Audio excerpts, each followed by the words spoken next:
내가 복음을 부끄러워하지 아니하노니 이 복음은 모든 믿는 자에게 구원 주시는 하나님의 능력이 됨이라. 먼저는 유대인에게요 그리고 헬라인에게로다. 복음에는 하나님의 의가 나타나서 믿음으로 믿음에 이르게 하나니 기록된 바 오직 의인은 믿음으로 말미암아 살리라 함과 같으니라. 아멘. 기독교가 우리가 갖고 있는 가장 큰 적이 무엇일까요? 우리가 갖고 있는 기독교의 가장 큰 적, 여러 가지 있겠죠. 크나큰 범주에는 각 이단, 신천지도 있을 것이고, 여호와의 증인과 같은 그런 이단 세력들이 있을 것이고, 또 공산주의, 북한의 김정은 같은 그런 하나님의 말씀과 복음을 멸시하고 또 핍박하고 나아가는 또 그런 사람들이 있을 수도 있고, 그런 나라 운영 체제, 또 이데올로기가 있을 것이고, 또 여러 가지로 기독교를 기독교 되게 하지 못하게 하는 수많은 적들이 공존하고 있어요, 세상 가운데. 그런데요, 그 중에서도 저는 가장 큰 적을 꼽으라 한다면은, 물론 이단과 또 기독교 세력, 반기독교 세력들도 있을 것이고, 또는 사회주의 공산주의와 같은 그런 반기독교 이념에 반하는 그런 이데올로기 사상들도 있을 것이고, 또 여러 가지 문제들이 있을 것이고, 물질주의, 물질에 대한 우리가 물질 만능주의, 만몬이라고 하죠. 또 그런 현상들이 있을 거고, 다양한 것들이 있겠지만, 크나큰 범주 안에서는 그런 것 하나하나 볼 수 있겠지만, 그럼에도 불구하고 저와 여러분들이, 우리가 신앙생활하는 성도들이 삶 속에서 가장 우리가 적으로서 우리가 경각심을 갖고 대해야 될 것이 있다면, 그것은 바로 휴머니즘, 박애주의, 인본주의라는 것이라고 저는 생각을 해요. 이런 것들이 쌓이고, 이 휴머니즘, 인간 중심적인 신앙이죠. 하나님 중심이 아니라 사람 중심, 그리고 나 중심, 한 개인의 중심, 한 사람의 인생의 중심, 그리고 사람 중심, 이러한 휴머니즘, 박애주의, 인본주의와 같은 이러한 것들이 어쩌면 이 성도로 부름을 받은 개인 한 사람 한 사람에게 있어서 가장 큰, 실제적으로 영향력을 주는 큰 기독교의 적이라고 볼 수 있어요. 기독교는요, 인간의 어떤 망가진 부분을 고쳐서 개선하는 작업을 가진 게 기독교가 아니에요. 제가 지난 시간에 그 로마서 한번 다룰 때 비슷한 얘기를 드렸죠. 한 번 더 이 로마서 1장이 얘기하고 있는 핵심 결론이 바로 뭐냐? 이 기독교는 인간에게 어떤 선한 여지가 아직 남아있어서 그것을 득도하는 그 과정을 통해서 고쳐나가거나 개선해 나가는 그러한 집단이 기독교가 아니라는 얘기예요. 이 로마서 우리가 오늘 다루고 있는 이 본문 1장의 그 결론은 뭐냐? 바로 인간은 여지없이 존재가 낙심할 수밖에 없는 여지가 없는 존재라는 사실을 이 로마서 1장에서 깨닫게 해주고 있어요. 아무 여지 없는 인간이라는 존재를 위해서 저와 여러분들과 같은 존재가 바로 여지가 없는 존재들인 거죠.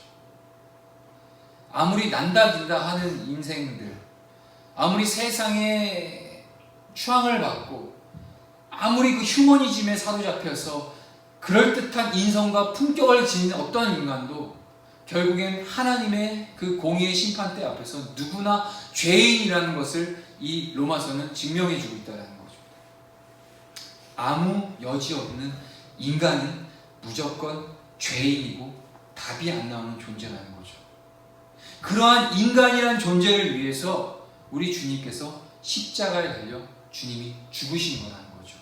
먼저 우리가 기독교의 이 복음, 그리고 이 신앙을 우리가 갖고 살아가기 전에 우리가 먼저 알아야 될 것은 바로 내 자신이 어떠한 존재라는 걸 깨닫게 되는 것.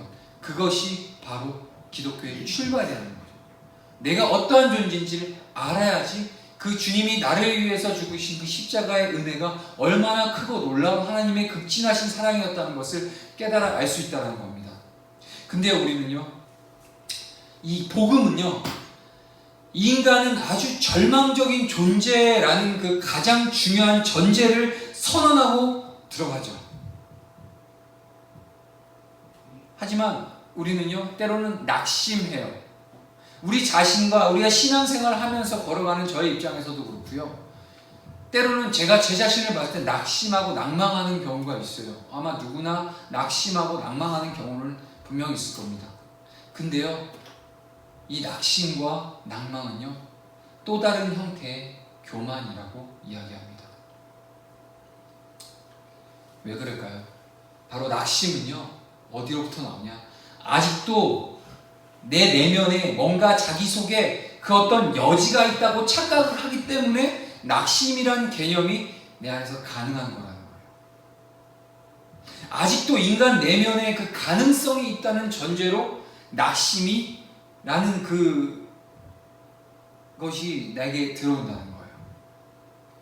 우리는요, 낙심해야 될 존재가 아니에요. 왜냐하면 낙심하고 절망한다는 그 사실이 내 안에서 내 스스로 내가, 내 자아가, 내 경험과 나를 이루고 있는 그 형질이 무언가 여지를 두거나 뭔가 이룰 수 있거나 할 수 있다라는 그런 전제 안에서 내가 낙심을 할 수 있다는 거예요. 실망이라는 것은 기대하기 때문에 실망하는 거죠. 근데요, 우리는요, 낙심 또한 하나님 앞에서 우리는 교만이라는 것을 분명히 알아야 되는 거예요. 우리는 어떠한 은혜를 살아가냐? 바로 이 모든 것이 하나님의 은혜이며 우리가 하나님 앞에 감사해야 할 뿐이라는 겁니다. 복음이 무엇인가요? 그리고 내가 가진 믿음의 출처가 어디서 오는 것일까요? 나로부터 오는 걸까요? 그리고 우리가 복음을 듣고 깨닫고 알게 되고 그 복음을 쫓아 살아가는 이 모든 여지가 어디로부터 오냐라는 거예요. 생각들 해보셨나요? 오늘 본문은요, 역사적으로 중요한 말씀으로 이전에 종교개혁자 마틴 루터의 인생을 바꾼 말씀이기도 해요. 그 마틴 루터, 그는요, 아무리 그 가톨릭 신부 수사로서 아무리 그는 득도를 내도 그 안에 심령의 자유가 없었어요. 루터는요, 수사였고요, 또한 신학교 교수였어요. 그만큼 말씀에 능통한 사람이었다는 얘기죠. 그런데요, 그의 영혼은, 심령에는 자유가 없었어요.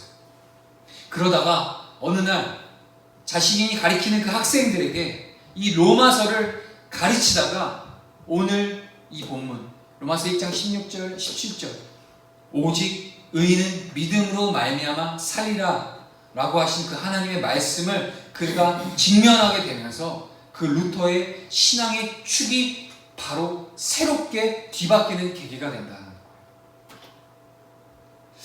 사도 바울은요, 일찍이 고린도전서 2장 2절을 통해서요, 뭐라고 얘기하냐면, 나는 십자가 외에는 내가 아무것도 알지 않기로 내가 작정한다라고 얘기합니다.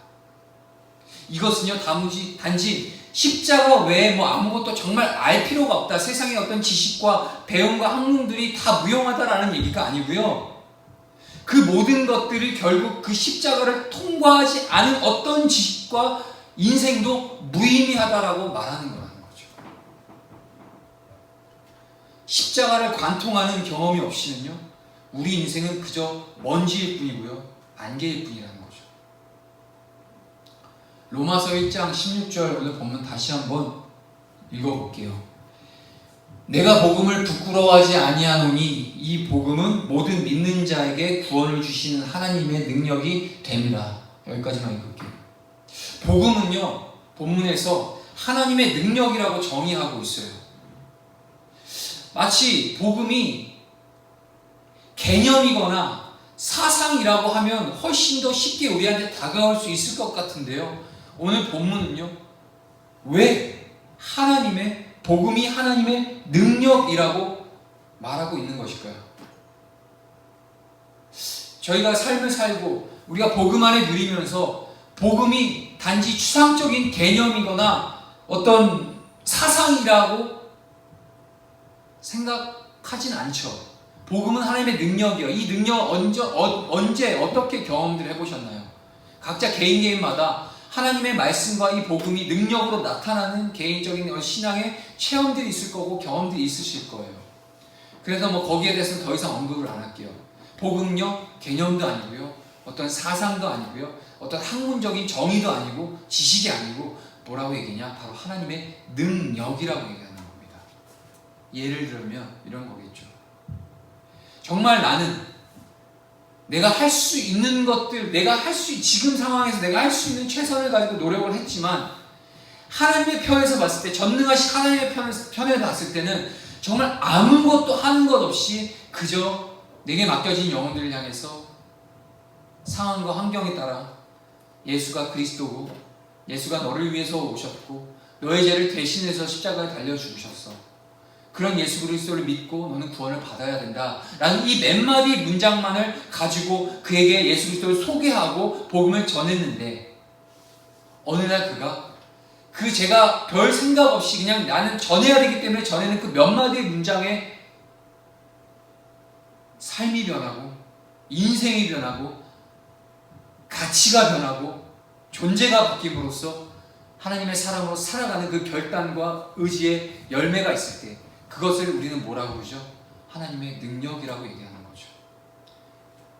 우리의 경험과 지식으로 하는 것이 아니라 우리는 그저 하나님의 복음을 전했을 뿐이고 나눴을 뿐인데, 그 복음에 대해서 듣는 그에게 하나님의 능력이 증거되면서 삶이 변하게 되는 그러한 경험들 많이 해보셨잖아요. 전도하실 때도 많이 보셨을 것이고. 이게 바로 하나님의 능력입니다. 하나님의 능력이란 다시 한번 무엇을 말하고 있는 것인가요? 로마서 바로 17절에서 1장 17절에서 이렇게 얘기하고 있습니다. 제가 읽을게요. 복음에는 하나님의 의가 나타나서 믿음으로 믿음에 이르게 하나니. 여기까지 읽을게요. 오늘 본문이 말하고 있는 이 하나님의 능력을 우린 다른 차원에서 접근할 수 있어야 돼요. 이 본문에서 말하는 의가 뭐죠? 올바른 것 또는 우리가 정의, 저스티스, 올바름 이런 것들을 얘기하는 의가 아니에요. 여기서 얘기하는 의는요, 복음이 나타나는 의, 그것을 가장 정확하게 얘기해주고 있는 구약 성경의 인물이 한 명 있어요. 성경을 통틀어 믿음의 조상이라고 불리는 인물이 딱 한 명 있죠. 바로 아브라함입니다. 그런데요, 제가 아브라함을 얘기를 잠깐 나누려고 해요. 아브라함의 삶을 통해, 그리고 그와 함께 권위이신 하나님의 삶, 하나님의 임하심과 함께 하심을 통해서 의가 무엇인지를 저와 여러분들 가운데 하나님께서 주고자 하시는 메시지가 있다는 거예요. 그래서 제가 아브라함을 언급하는데요, 이 아브라함을 믿음의 조상이라는 표현을 가지고 우리는 그렇게 수식어를 갖고 있죠. 근데요, 이 믿음의 조상이라는 말 때문에 우리는 오해를 해요. 마치 이 조상이라고 하면요, 아브라함이 그가 마치 믿음의 본이 될 만한 사람이라서 믿음의 조상이라 불리는 것이 아니라는 얘기예요. 아브라함은요, 믿음이 무엇인가를 가장 잘 설명해낼 수 있는 인생사례를 가졌기 때문에 아브라함을 믿음의 조상이라고 우리가 부르는 거지, 그가 마치 믿음이 득도한 것이 뭔가 엄청나서 뭔가 사람이 대단해서 그를 믿음의 조상이라고 우리 부르는 게 절대 아니라는 거예요. 그 아브라함을 통하여서 인도해 가신 그 하나님을 그의 인생 가운데 잘 하나님께서 녹여주셨기 때문에 그의 인생을 우리가 점검해보고 발견하고 관찰하면서 믿음이 무엇인지를 발견할 수 있는 아주 표본이 되는 인생을 살았기 때문에 우리는 그를 믿음의 조상이라고 얘기한다는 거예요. 어떻게 하나님이 그의 인생에 개입하셨고, 어떻게 하나님이 그를 설득해내셨고, 어떻게 하나님이 그를 기다리셨으며, 어떻게 하나님이 그를 인내해 주셨고, 또 어떻게 하나님이 그의 인생을 결말케 하셨는지 그의 인생에 주님께서는 담아내셨기 때문에 그 아브라함을 믿음의 조상이라고 칭해 주신다는 겁니다. 아브라함이라는 인물을 제가 여기서 추적해 보려고 해요. 먼저 사도행전 7장 스데반의 유명한 설교를 가볼게요. 1절, 2절을 읽어보도록 하겠습니다. 함께 읽겠습니다. 시작. 대제사장이 이르되 이것이 사실이냐? 스데반이 이르되 여러분 부영들이여 들으소서. 우리 조상 아브라함이 하란에 있기 전 메소포타미아에 있을 때의 영광의 하나님이 그에게 보여. 스데반이 그 대제사장 앞에서 이렇게 설교를 하는 거죠. 사람들 앞에서. 아브라함의 생애에요, 빼놓을 수 없는 세 가지 지역이 있어요. 바로 오늘 본문에 이 사도행전 7장 2절에 나오죠. 첫 번째는 메소포타미아고요. 두 번째가 하란이에요. 그리고 세 번째는 가나안이에요. 이 세 지역. 여기가 메소포타미아 지역이라고 하고 이 가운데가 하란이라고 하고 바로 여기가 그 가나안 땅이라고 한번 규정을 해봅시다. 메소포타미아는요, 구약에서는 다르게 표현하고 있어요. 우리가 잘 아는 표현이죠. 뭐죠? 바로 갈대아 우르. 갈대아 우르라고 표현되어 있어요. 이 메소포타미아는요, 우리는 잘 알고 있어요. 우리 옛날에 세계사 시간이나 역사 시간에 배웠죠. 문명의 발산지 메소포타미아. 그런데요, 구약에서는 이 메소포타미아를 갈대아 우르라고 정의하고 있어요. 여기서 우르라는 고대 근동어로 뜻이 우르라는 말은요, 불이라는 말이에요. 당시에요, 고대 근동에서요, 불은 무엇을 상징하냐? 바로 우상을 상징하는 총체적인 단어예요. 즉, 아브라함은요, 갈대아 우르 지방에서 우상을 섬기는 지역에서 우상을 섬기는 사람이었다라고 얘기하는 거죠. 근데 여기서 혹자는 이렇게 얘기할 수 있어요. 단지 그가 갈대아 우르 우상을 섬기는 지역에 살았다고 해서 그가 우상을 섬겼다는 증거가 있느냐라고 이렇게 반문을 할 수 있겠지만 성경 곳곳에서 이것을 증명해내고 있어요. 예를 들면 여호수아가 세겜 땅에서 이스라엘 민족들에게 이야기를 할 때 너희 조상들이 옛적부터 섬기던 우상이라는, 자꾸 이제 조상이라는 얘기를 하면서 우리 그 이스라엘 백성의 조상들이 옛적부터 우상을 섬겨왔다고 계속해서 증언하고 있어요. 여기서 이스라엘 백성에게 조상은 어디서부터 시작하죠? 바로 아브라함부터 조상을 얘기를 하죠. 그것처럼 결국에는 아브라함도 메소포타미아 곧 갈대아 우르 지역에서 우상이 만연한 그 지역에서 우상을 섬기며 살았던 집안이 바로 아브라함 집안이에요. 4절로 가볼게요. 함께 읽어볼게요. 시작. 아브라함이 갈대아 사람의 땅을 떠나 하란에 거하다가 그의 아버지가 죽음에 하나님이 그를 거기서 너희 지금 사는 이 땅으로 옮기셨느니라. 이 사도행전에서요, 스데반은 갈대아 사람의 땅을 떠날 때, 이 갈대아 사람의 땅이 여기가 바로 이제 갈대아 우르를 얘기하는 거거든요. 하나님께서 그 갈대아 우르를 떠나게 하셨던 이 과정을 스데반은요, 신약에서는요, 뭐라고 얘기를 하냐? 여기서는 이 갈대아 사람의 땅을 떠나 하란에 거한 이 주도권을 누가 갖고 있죠? 누가 주도권을 갖고 떠났죠? 아브라함이. 이해가 되세요? 아브라함이 그가 주도권을 갖고 갈대아 우르를 떠나 하란으로 갔다고 스데반이 이렇게 증언을 하고 있어요. 그런데요, 구약은요, 똑같은 상황을 다르게 증언하고 있어요. 창세기 11장 32절 함께 읽어보도록 할게요. 시작. 데라가 그 아들 아브람과 하란의 아들인 그의 손자 롯과 그의 며느리 아브람의 아내 사레를 데리고 갈대아인의 우르를 떠나 가나안 땅으로 가고자 하더니 하란에 이르러 거기 거류하였으며. 이 구약에서는요, 갈대아 우르에서 우르를 떠나는 주도권이 누가 갖고 있죠? 데라죠, 데라. 데라가 그 아들 아브람과 하란의 아들인 그의 손자 롯과 그의 며느리 다 때리고 갈대아인 우르를 떠났다고 하잖아요. 구약에서는 그 갈대아 우르를 떠난 주도권이 아브람의 아버지 데라라고 얘기를 하고 있어요. 근데 왜 같은 상황을 신약과 구약이 다르게 얘기하고 있나요? 사실관계를 보자 할 때는 팩트로는 구약이 맞아요. 근데 의미로 봤을 때는 신약도 맞아요. 거기에 대해서 이야기를 나누려고 합니다. 이 시대는요, 족장 시대였어요. 그렇기 때문에 왕이 없었고요.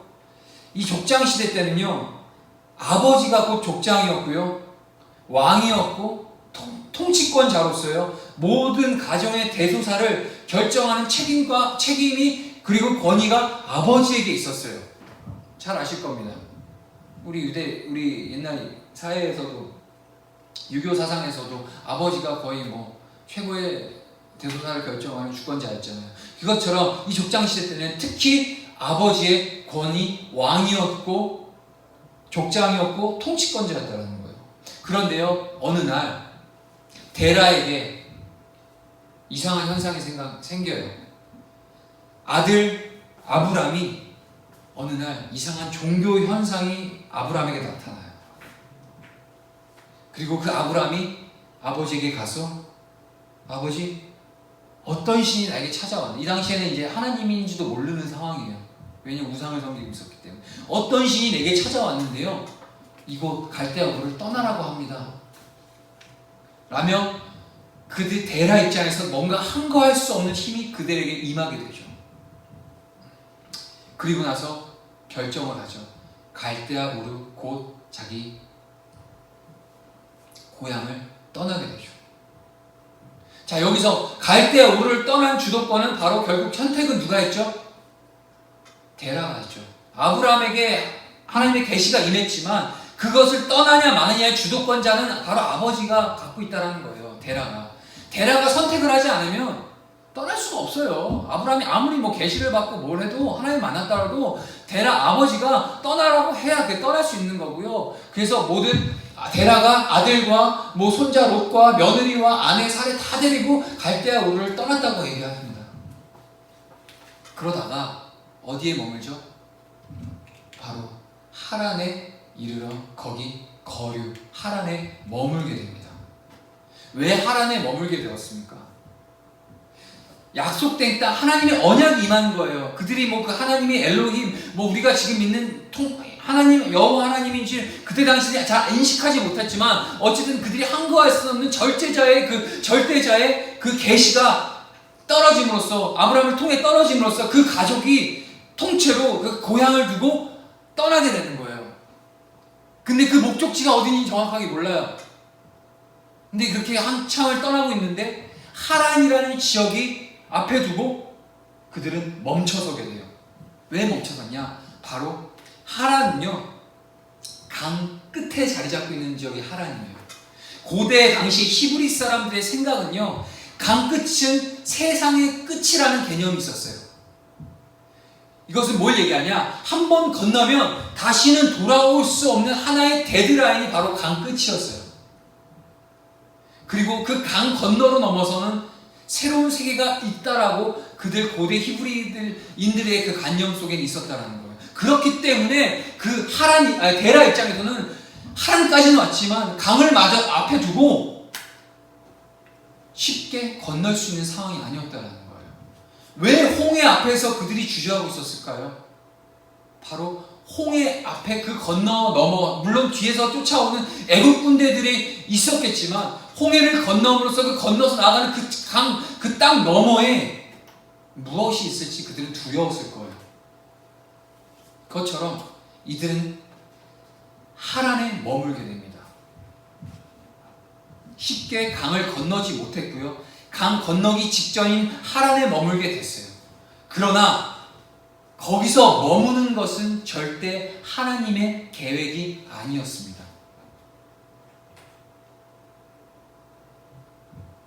자, 창세기 바로 11장 32절 바로 다음 절 읽어볼게요.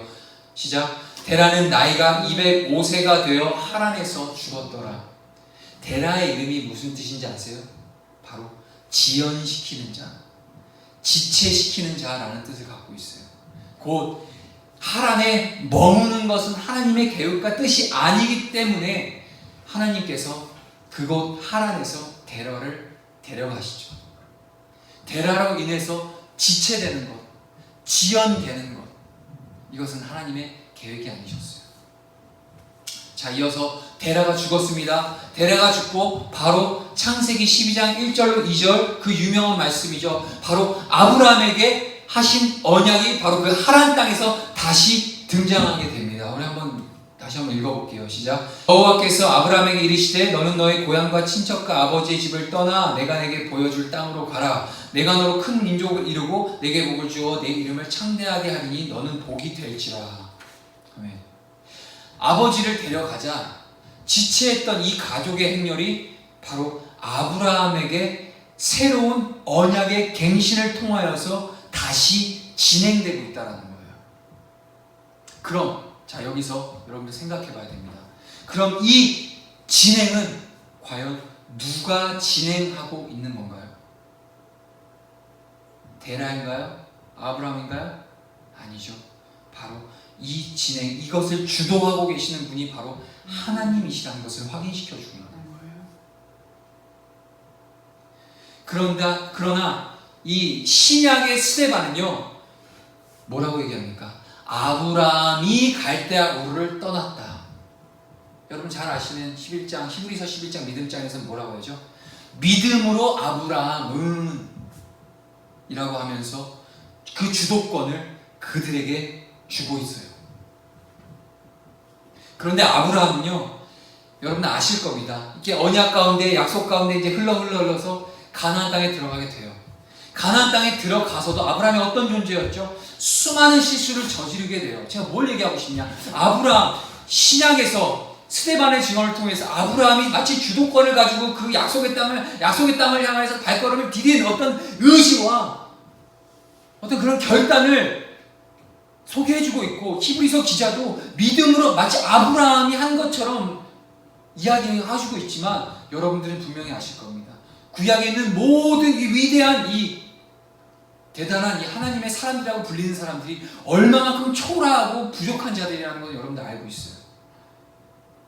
가나안 땅에 들어가서도 이 아브라함은 수많은 실수를 범하게 되죠.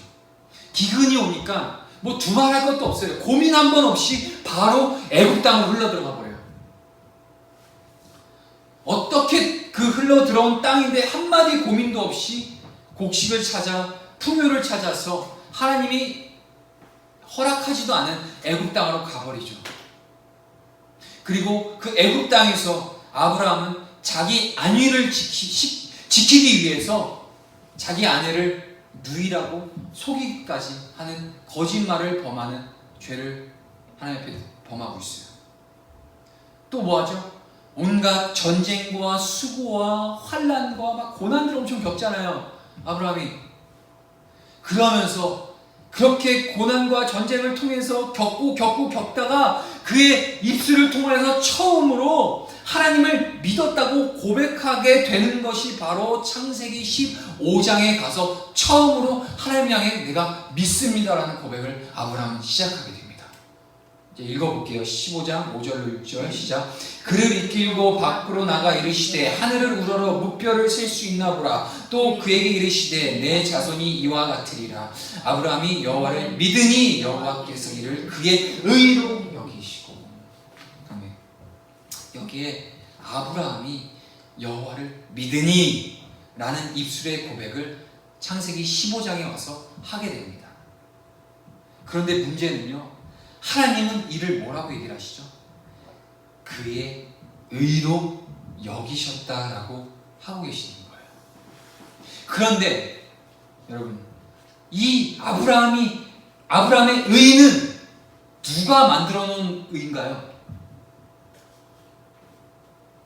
아브라함이 자신이 의지를 가지고 만들어 놓은가요?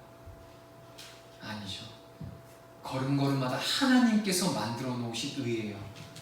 그런데 그 의를 향하여서 하나님이 뭐라고 하죠? 그를 향해 그를 의롭게 여기셨대요. 바로 하나님이 만들어 놓으신 의임에도 불구하고요. 저는 뭐 아이들 안 키워봤지만 뭐 슈퍼맨이 돌아왔다 뭐 이런 걸 보고, 또 주변에 이제 아이 키우는 친구들 보면서 참 이런 생각을 해요. 아이를 키울 때 그 깐난쟁이한테 젖을 물리고, 또 애가 이제 어느 정도 힘이 생기면 막 배밀이를 막 하죠. 뒤집으려고 하죠. 그러다가 막 이렇게 막 뒤집고 배밀이 하는 과정 속에서 엄마와 할머니 뭐 이런 가족들이 막 어리고 달래고 막 씻기고 입히고 먹이고 젖먹이고 하면서 키우는 과정 속에서 배밀이를 합니다. 그리고 뒤집어요. 그리고 이제 두 발과 손에 어느 정도 힘이 생기면 끙 하고 이제 기어다닐 때부터 여기저기 막 다니죠. 그때는 막 이렇게 보면서 막 쫓아다니면서 부모님들은 얘가 어디 다치지 않을까, 어디 모서리에 부딪히지 않을까 고민하면서, 걱정하면서 뒤를 절절히 쫓아다니면서 보호해주고 케어해주고 양육해주고 계시죠. 그러다 또 어느 날 갑자기 두 다리에 힘을 탁 하고 끙 하더 일어서요. 일어서고 이제 아장아장 거린다. 그런 역사적인 순간을 이 가족들이 맞이할 때 그 아이를 키워왔던 엄마 그리고 할머니 부모는 그 아이를 보면서 뭐라 그러죠? 장하다, 착하다, 우리에게 대단하다, 대견하다, 멋지다, 짱이다, 최고다라고 그러죠. 이 온갖 아이를 키우는 과정에서 수고와 헌신은 엄마, 아빠와 가족들이 했음에도 불구하고요, 그 영광과 존귀와 칭찬은 그 아이에게로 돌아간다는 거예요. 이것처럼 히브리서는요, 모세는 믿음으로, 아브라함은 믿음으로, 요셉이 믿음으로, 라합이 믿음으로, 온갖 그 믿음의 선진들을 향해서 그들의 믿음으로 소개하고 있어요. 전부 믿음이라고 증언하고 있다는 거예요. 그러나 구약의 그 위대한 영웅들의 실체들을 여러분들 한번 보시라는 얘기예요.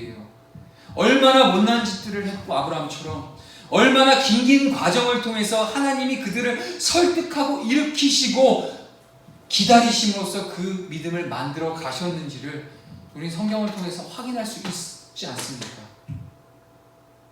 그런데 신약에 와서는 전부 그 공로를 바로 우리들에게 돌려주고 있다는 거예요. 그런데 믿음은 하나님이 시작한 것이고 하나님이 만든 의라는 것입니다. 이걸 잃어버려서는 안 돼요. 믿음으로 믿음에 이르게 한다라는 말은요, 결국 뭘 얘기하냐? 하나님이 끊임없는 긴 설득과 기다림이라는 뜻이 바로 믿음으로 믿음에 이르게 한다라는 뜻의 정의예요.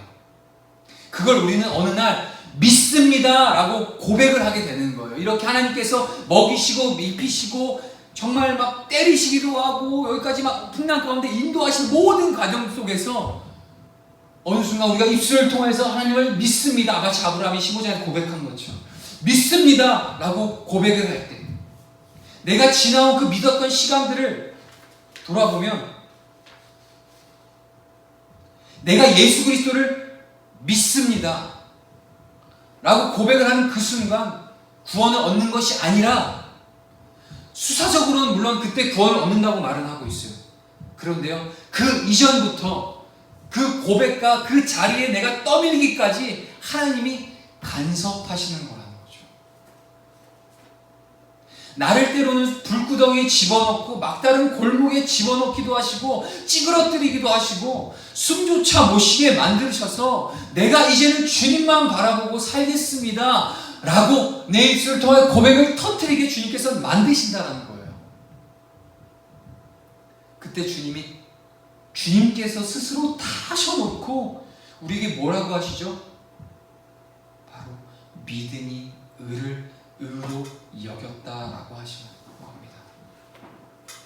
이것이 오늘 본문 성경이 말하는 믿음으로 믿음에 이르게 한다는 말의 정의가 됩니다.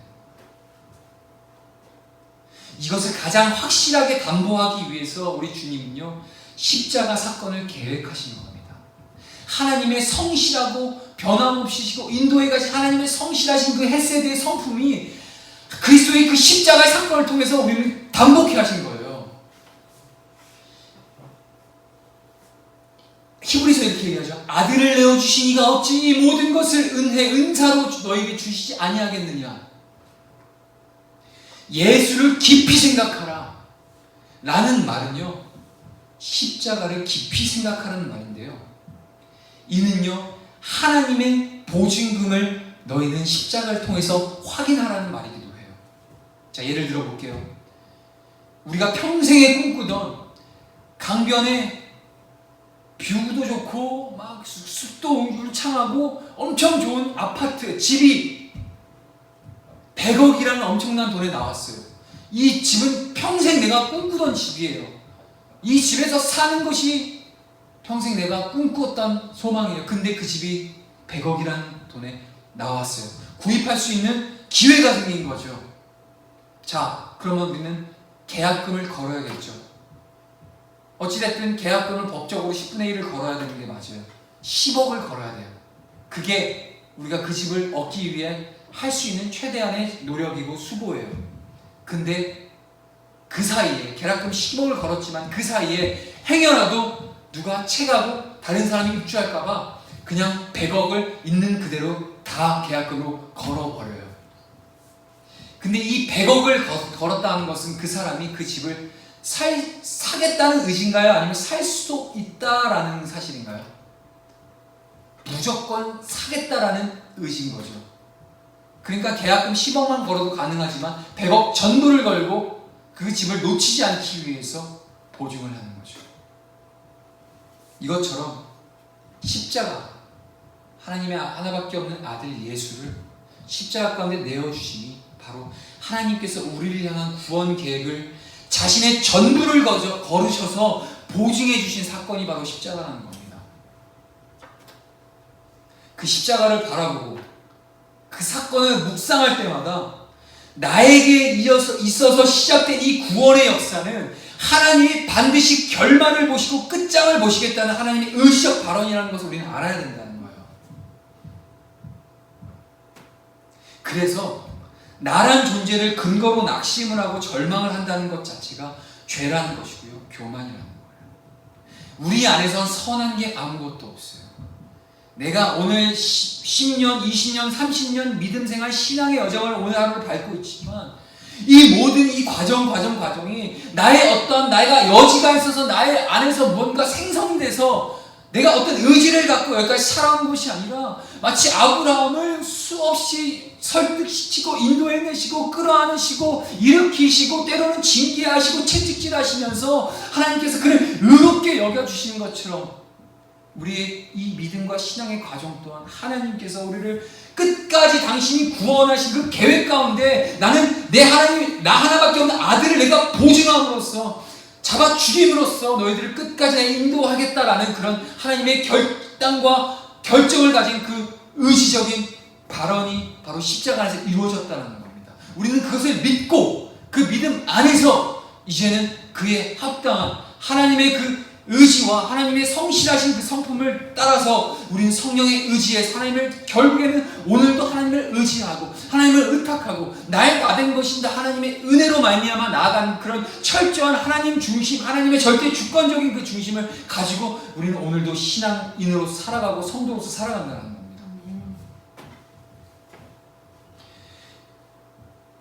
낙심을 하고 절망하는 것, 이것은 내 안에서 다시 한번 말씀드리지만 내가 여지가 있다, 내 안에 가능성이 있는 존재다라는 것을 계획하고 기대하고 있었던 것으로부터 나오는 그런 교만의 현상이라는 거예요. 우리는 낙심하고 절망할 것이 아니라 하나님 앞에 무릎 꿇고 하나님 앞에 나아가서 하나님을 부르짖고 다시 한번 우리를 성실히 인도해 가주시고 끊임없이 그 성실한 하나님의 그 구원 계획 가운데 나를 끝까지 붙잡아 주시라고 하나님 앞에 부르짖고 나아가는 것이 우리의 해야 할 것인 거지, 낙심하고 절망해서 그 자리에 주저앉아서 스스로를 참소하고 나가는 것이 아니라는 거죠. 우리에겐 어떤 여지나 가능성이 있었다면 우리 주님 예수 그리스도께서는 십자가에 죽으신 이유가 없었다는 거예요. 단지 어느 정도 고난 정도 받고 말하셨겠죠. 우리가 고쳐서 되는 존재거나 우리가 아예 뭔가 새롭게 뭔가를 할 수 있는 스스로 변화해서 고침을 받아서 새롭게, 그러니까 완전히 리프레시 새롭게 되는 것이 아니라 고쳐서 될 만한 존재면요, 우리 주님도 죽으실 것까지는 필요 없어요. 그냥 대충 채찍 몇 대 맞으시면 되는 거였어요. 대충 조롱 몇 번 당하셨으면 되는 거였다고. 근데 그런 차원이 아니라는 거죠. 우리에겐 아무런 가능성이나 여지가 없는 존재라는 것을 우리 주님은 아시고 자신이 친히 자신의 육체를 담보로 철저히 죽으심으로 말미암아 십자가에 달려 죽으심으로 말미암아 우리를 피해 대가로 완전히 사 버리신 거라는 거죠. 어느 누구에게도 빼앗기지 않겠다. 어느 악한 권세자들에게 빼앗기지 않겠다. 내가 너를 모태부터 지명하여서 내가 너를 불러냈고 내가 너를 구원의 계획 가운데 내가 너를 인도하겠다는 하나님의 그 결단과 의지 안에서 우리 주님께서는 그 십자가로 우리를 확증시켰고 담보시켰다는 거예요. 그런데요, 오늘 본문 이 말은 원래 바울이 한 말이 아니죠. 하박국 선지자가 했던 얘기죠. 오직 이는 믿음으로 말미암아 살리라. 보라 그의 마음은 교만하며 그 속에서 정직하지 못하나 의인은 그의 믿음으로 말미암아 살리라. 이스라엘 하나님의 선민으로 불렀고요. 구별된 백성, 택하신 백성으로서 이스라엘 백성은요, 그 하나님의 백성으로서의 그 자부심과 긍지를 갖고 살아갔어요. 그런데 정말로 바벨론으로 인해서 또한 그 아수르로 인해서 끊임없는 침략과 고통 속에서 이스라엘은 끊임없이 그런 고통 가운데 있어요. 그때 하박국 선지자가 망대에 올라가 하나님 앞에 이렇게 얘기하죠. 어찌하여 주님, 당신의 선민 이스라엘 백성 이 고난과 이 어려움들이 이건 어찌된 일입니까? 이때까지만 이 믿음으로 말미암아 살리라. 이 하나님의 그 엄청난 이 믿음의 고백, 아니 하나님이 주시는 이 은혜 이전까지는 그걸 깨닫기 전까지 하박국은요 끊임없이 어떤 신앙을 갖고 있느냐, 자기중심적, 민족중심적, 나 이스라엘, 우리 민족, 나의 신앙, 나 열심히 하나님 앞에 제사도 드렸고, 나 열심히 하나님 앞에 나아갔고, 열심히 내가 행위를 통하여서 제사 열심히 드렸고, 열심히 율법을 지켰고, 열심히 하나님의 백성으로서 내가 할 만큼 다 했는데 왜 하나님 이 모양 이 꼴이에요? 왜 자꾸 바벨론이 우리를 괴롭히고요? 왜 자꾸 아수르가 우리를 매번 쳐들어와서 살만하면 쳐들어오고 살만하면 쳐들어오고 해서 우리를 이렇게 힘들게 하시나요? 우리는 하나님의 백성 아닙니까? 하나님의 선민 아닙니까? 라고 하면서 하박국 이해할 수 없는 상황을 하나님께 계속해서 토로하고 있어요. 자기중심적인 신앙이죠. 하지만 하나님께서 그에게 은혜를 주시죠. 의인은 믿음으로 말미암아 산다. 이것을 어떻게 정의할 수 있을까요? 저는 이렇게 얘기합니다. 너가 이해하지 못하는, 하박국 네가 이해하지 못하고 네 머릿속에서 네 개념에서 이해되지 않을지라도 내가 하는 일은 옳다, 나는 완전하다 라는 그런 하나님의 의지가 담긴 표현이라는 겁니다. 하나님의 이런 은혜를 경험하고 하박국은 어떻게 되죠? 바로 3장에 이렇게 얘기합니다. 3장 1절, 시기오롯에 맞춤 선지자 하박국의 기도라. 하박국이 이런 고백을 해요. 여기서 시기오롯이 무슨 뜻이냐면요, 아주 까무러치게 놀랐다는 뜻이에요. 단순히 깜짝이야 차원이 아니라 정말 시기오롯이라는 뜻은 까무러칠 정도로, 정말 막 천지가 개벽할 정도로 놀랐다라는 뜻의 표현이에요. 그런 하박국의 천지, 그 하박국이 갖고 있는 그 자기중심적인 신앙의 축이 이 하나님의 이 믿음, 오직 의인은 믿음으로 말미암아 살리라는 이 말씀이 통하여서 완전히 축이 뒤바뀌어짐으로써 너무 깜짝 놀라서 하나님 앞에 이런 찬송의 기도를 드리는 거죠. 여러분 잘 아시지 않습니까? 아, 그렇구나. 무화과 나뭇잎이 마르고 포도나무에 열매 없고 감람나무 소출 없고 외양간에 송아지 없고 우리의 양이 없어도 뭐라고 하죠? 여호와로 말미암아 즐거워한다. 이 고백이 하박국의 고백에 담겨있고, 그 의인에서 사도 바울은 이 하박국의 그 의인은 믿음으로 말미암아 살리라 라는 이 말을 차용하여서 이 신약의 교회들에게 이야기하는 거죠. 말씀을 맺겠습니다. 오늘 로마서 1장 16절 17절이 참 정말로 많이 인용되어지고 많이 우리의 영혼과 우리의 지식 머리와 우리의 가슴에 새겨져 있는 말씀이지만, 이 오직 의인은 믿음으로 말미암아 살리라라는 이 믿음의 전제는 우리에게 있어서 그 어떠한 우리의 공로가 없다라는 거예요. 하나님이 주권적인, 하나님이 택하시고 하나님이 작정하신 그 하나님의 은총 가운데 그것을 우리는 믿고, 그럼 이제 여기서 이제 잘못된 방향을 가면 마치 구원파처럼 하나님께서 하시니까 우리는 그냥 이렇게 살면 돼. 아니죠. 불가분의 관계예요. 믿음과 행함은요, 뗄래야 뗄 수 없는 공존하는 공식이라는 거예요. 믿음 따로 행함 따로가 아니라는 거예요. 정말 믿는다면 열매로 행하게 되어 있습니다. 참된 믿음은, 이 믿음은 동사를 가지고 쓰는 거예요. 명사가 아닙니다. 행함으로써 증명이 되는 거예요. 우리가 세상을 살아갈 때 믿음으로 살지 않습니까?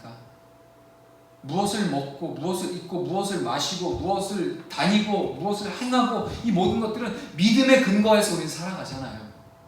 그전에도 잠깐 다뤘지만 우리가 버스를 타든 지하철을 타든 그것이 안전할 거라는 그런 믿음과 확신이 있기 때문에 그것을 탈 수 있다는 거죠. 우리가 예배당에서 성전에 딱 이게 천장이 무너질 것 같은 그런 근거가 만약에 조금이라도 우리에게 있다면 이곳에 안 있죠. 밖에 나가서 예배하죠. 언제 무너질지 모르는데 우리는 믿음이 있어요. 안 무너질 거라는 믿음이 있어요. 그것처럼 믿음은 결국 우리에게 행동을 수반한다는 거예요. 우리 하나님 이렇게 말씀하시는 거예요. 오직 의인은 믿음으로 말미암아 살리라. 곧 믿느냐? 너희들 그러면 믿음과 함께 그 믿은 자의 삶을 살아낸다. 하지만 그것 때문에 너희들 낙심하고 절망할 것이 아니라 그런 절망하고 낙심하는 그 과정을 우리가 그런 삶을 사는 건 교만이에요. 하지만 그럴 때마다 우리의 뜻이 아니라 하나님의 뜻이 이루 가시기 위해서 우리는 날마다 엎드려 기도하고 하나님과 가까워질 수 있기 위해서 우리는 끊임없이 말씀과 기도로 거룩함으로 우리는 하루하루를 살아나가야 되는 것. 이것이 참된 믿음을 가진 자의 삶이라는 겁니다. 마틴 루터의 얘기를 마지막으로 마무리하겠습니다. 아실 겁니다. 가톨릭 로마 그 중세교회의 끊임없는 타락 속에서 심지어는 구원을 돈 주고 사는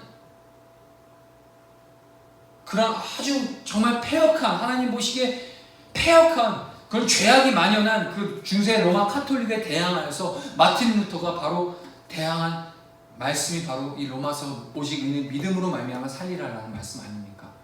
그는요 수사로서 그리고 신부로서 정말 자기가 구원을 위해서 별의 별짓을 다 했어요. 온갖 행위들 다 해봤어요. 그 유명하다는 고대 성지들 성지들을 순례하면서 그 순례자들 걸어봤고 스스로 막 채찍을 하면서 끊임없이 자기 자아와 싸워내고 온갖 노력을 다해서 그 구원과 영혼의 자유함을 위해서 노력했지만 어느 것도 자유할 수 못했다는 거예요. 하지만 하나님의 말씀, 오늘 이 본문 로마서 1장 16, 17절의 이 말씀, 오직 의인은 믿음으로 말미암아 살려, 이 한 말씀이 그에게 있어서는 참된 자유를 허락해 준 근거가 되었다는 거죠. 깨닫게 되는 거죠. 우리에겐 여지가 없는 존재구나. 인간은 여지가 없는 존재구나 라는 걸 깨닫게 된다는 거예요. 결국 그리스도의 은혜가 없으면 우리는 그 어떤 구원도, 그 어떤 신앙도, 그 어떤 삶의 어떤 온전하고 바른 삶의 어떤 표본도 이루는 아무것도 갖출 수 없는 오직 하나님의 의로 말미암아. 하지만 그 의가 예수 그리스도의 그 십자가라는 그 사건에 담겨져서 우리에게 그것을 믿음으로써 그것이 입혀지는 거죠. 그 믿음을 가지고 우리는 하루하루를 은혜로 살아내는 것, 이것이 신앙의 본질이라는 얘기입니다. 참된 그 믿음을 갖고 있을 때 우리는 곧 오실 주님 또한 바르게 준비해 갈 수 있다는 거죠. 내가 얼마만큼 답이 안 나오는 존재적 죄인이고 내가 의지를 가지고 행위를 통해서 뭔가를 만들어내고 짜낸다고 할 수 있는 것이 아니라 주님이 나를 인도해 가셔야 되고 성령께서 나를 붙잡고 하루하루를 붙들고 나가셔야만이 그 구원의 은혜를 발견케 되고 또한 다시 오실 그 주님 또한 우리가 거룩한 신부로서 준비하며 나아갈 수 있다는 겁니다. 그것이 바로 오늘 본문의 핵심입니다. 기도하겠습니다.